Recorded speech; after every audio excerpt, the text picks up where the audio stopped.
My online dating story. My first date went horribly wrong, but it didn't matter.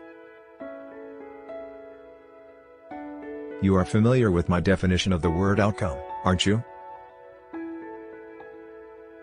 A few months ago, I went on a date that started out horribly but ended up being successful despite everything that might have gone wrong. I had my first encounter with my date in the parking lot of a rural tavern. I used the same approach that I always do when meeting a lady so that we could get the date off to a good start. If you can get things onto a flirtatious or seductive tone from the beginning, your chances of success are very much multiplied. This is something that you can see on page 158 of my ebook titled Online Dating Tips for Men. The Annoyed Diner. The tavern was charming despite the large number of patrons. There was only one table available for us to sit at, and unfortunately, it was directly next to a larger table where another group of 4 was consuming their meal. After that, I placed the order for the beverages, and we sat down to begin our conversation. Everything seemed to be running well.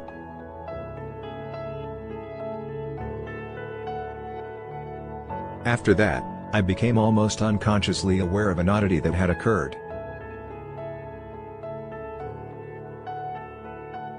When I opened my mouth to say something, a voice at the table behind me immediately began talking as well, and it was really loud. Therefore, I paid attention to the loud conversation taking place at the table next to us without diverting more than a little portion of my focus from my date, which is always a big mistake. The party host, a dominant personality that made it almost impossible to enjoy my holiday home. In point of fact, what was taking on was that a massive, jolly guy with a red-tipped nose, most likely as a result of years of drinking port wine, was commenting on everything that I was saying. He was the host of his party, and he had a domineering personality that almost made it seem like he was forcing his guests into paying attention to him. When he made snarky remarks, they laughed politely but not very enthusiastically. How to remain calm in a bar when you are single. At this time, my date had also become aware of what was taking on. We got quite near to one another so that we could whisper to one another. We made the decision not to create a scene, which, regardless of whether it would have silenced the person or not, would have established a tense precedent for the remainder of the evening. Online dating tips for men, it gets better.